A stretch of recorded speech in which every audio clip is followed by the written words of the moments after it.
Welcome to Honey Bee, real stories of love, lies, and betrayal, where every truth stings. Let's begin. Before we jump into this jaw-dropping story, make sure to hit that subscribe button and give this video a thumbs up. It helps the channel grow and ensures you won't miss the next wild twist. I'll never forget the expression on Emily's face that morning. She gave me a quick kiss, distracted rush, while her phone buzzed nonstop in her hand. "I'm sorry, Mark," she muttered, not even looking at me. "I know it's our anniversary tonight, but a last-minute client dinner came up. I'll make it up to you, I swear." She was already sliding into her red heels, grabbing her blazer, and rushing out the door before I could even open my mouth. I just stood there holding the dinner reservation I had printed. A table at the restaurant where we'd had our very first date, the same place where I had proposed to her. 10 years of marriage. And suddenly I ranked beneath a business meeting. Something twisted inside me. Maybe instinct. Maybe years of small suspicions piling up. But this time, I didn't just let it go. That night, I sat alone in the living room, pouring myself a second glass of whiskey when my iPad lit up a notification. Months ago, Emily had synced her phone to the family cloud, and I had completely forgotten. At first, I thought nothing of it, until I saw her name appear with a message thread. My hands went cold. The texts weren't to a client. They were to her boss, Daniel Carter. "Emily, I booked the suite at the plaza. Champagne's waiting. I've missed you so much. Don't forget the red dress. Tonight, you're mine. I can't wait to tear it off you." The words burned into me. Every excuse, every late night work dinner, every time she came home with her makeup smudged, it all snapped into place. 10 years of marriage, and on our anniversary, she was with another man. Not just any man. Her boss. I paced the room, rage coursing through me, my jaw aching from how tightly I clenched it. But stronger than the anger was a strange clarity. I wasn't going to chase her to the plaza like a jealous fool. I wasn't going to scream or beg. No, I needed to strike back in a way they'd never anticipate. And I knew exactly how to start. I scrolled through my contacts until I found a number I never thought I'd use. Claire Carter, Daniel's wife. I had met her once at a company gala. Elegant, sharp, the kind of woman who commanded a room with her presence. Unlike Emily, Claire wasn't just someone's spouse. She was the real power behind Daniel's success. He had the corner office, but she owned the firm, the money, the control. I took a deep breath and dialed. "Hello." Her voice was cool, distant. "Claire," I said, steady and low. "This is Mark Davis. We met at the gala last year. You need to know, your husband isn't at a client dinner right now. He's at the plaza with my wife. Rooms booked under his name." There was silence. Not surprise, just silence. Finally, she spoke, voice sharp as steel. "I knew it. I knew that bastard wasn't working late. I just didn't have proof." "Well," I said bitterly, "you do now." I expected her to hang up, maybe cry, maybe rage. But instead, she laughed, quiet, deliberate, almost satisfied. "Then it's time they both learned who they're dealing with," she said. "Where are you?" Within the hour, her black Mercedes purred into my driveway like a predator hunting prey. She stepped out, sleek black coat draped around her, auburn hair cascading over one shoulder, her expression razor-sharp. I instantly saw why Daniel married her. She was stunning, commanding. She didn't demand attention. She owned it. She swept into my living room, tossed her gloves aside, and said simply, "Let's go ruin their night." My pulse pounded, not from fear, but from pure adrenaline. Claire didn't waste time with questions. She didn't need to. As we drove toward the plaza, she poured herself wine from a bottle she had brought along, sipping as calmly as if this were routine. "You know," she said, staring out the window, "Daniel always thought he was untouchable. Men like him always hang themselves eventually. Tonight, he picked the wrong woman to do it with." I gripped the wheel tighter. Emily's face flashing in my mind, her fake apologies, her smooth little lies, the way she'd said urgent meeting like I was supposed to swallow it. Not tonight. Not anymore. When we reached the plaza, Claire leaned in close, her perfume sharp and intoxicating. "Mark," she whispered, Whatever happens, don't flinch.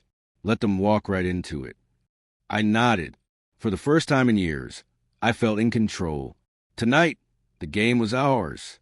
The lobby glowed beneath a massive chandelier, the sound of clinking glasses and soft laughter filling the air. Everything about it screamed romance, not business. My jaw tightened at the thought of Emily slipping through earlier in that red dress, pretending to be working. Claire walked beside me with regal calm. Heads turned as she entered, but she didn't even notice. At the front desk, she didn't ask, she commanded. Room under Daniel Carter. Give me the key. The receptionist froze, stammered, and quickly typed. Seconds later, Claire held the key card like a weapon. Let's go. In the elevator, the mirrored walls reflected two very different faces, mine hardened and burning with fury, and hers calm, confident, smiling faintly like she had been waiting for this moment her entire life. The suite door clicked open. Rose petals scattered across the bed. Chilled champagne waiting. 2 glasses set out. My stomach churned, but Claire only laughed bitterly. Typical Daniel. Predictable to the last detail. She pulled off her coat, sprawled across the pillows like she was queen of the room. If they want a show, she said, coolly, we'll give them one. Her eyes locked onto mine, sharp and commanding. Come here. And for the first time in months, I felt like the victim mask had been ripped off. This wasn't about comfort. It was war. Time dragged endlessly until at last we heard it. The faint click of the door. Laughter. Emily's laugh. Daniel's voice, low and smug. Then the bedroom door swung open. Emily in the red dress I had bought her. Daniel with his hand around her waist. Their smug grins collapsed the second they saw us. Emily froze, hand flying to her mouth. Daniel's face twisted in shock and rage. Claire sat up slowly, smirk curling her lips. Well, she said venomously, looks like the meeting ended early. Emily stumbled back. Mark, what are you doing here? Her voice cracked with panic. Celebrating our anniversary. I said coldly, exactly the way you planned to. Daniel barked. Claire, what the hell is this? She rose to her feet, eyes like fire. This, Daniel, she spat, is the end of your little games. You thought you could play me, play him, and no one would notice. But guess what? This is my company. My money. My name. You're nothing without me. And tonight, the world finds out. The smugness drained from their faces. For the first time, Daniel looked powerless. Emily collapsed into a chair, trembling. Mark, please, she whispered through tears. It was a mistake. It didn't mean anything. I laughed bitterly. A mistake? Booking a suite on our anniversary? Slipping into the dress I bought you while texting him how he couldn't wait to rip it off you? That's not a mistake, Emily. That's a plan. Her sobs filled the room, but pity no longer lived in me. Claire stepped closer to Daniel, her voice icy. Do you know what the board will say when they hear about this? You're finished. Not just as my husband, as a businessman, as anyone worth remembering. Daniel's mouth opened, but no words came. For once, the man who commanded boardrooms stood speechless. Emily tried again, voice breaking. Mark, please, can we talk at home? I shook my head. Home? There is no home left. Emily, you burned at the moment you walked into this hotel. Her face collapsed into her hands. Claire turned to Daniel one last time. You've underestimated me for the last time. You're done. Her words struck like a hammer, final, merciless. I stepped past Emily without a glance and stood beside Claire.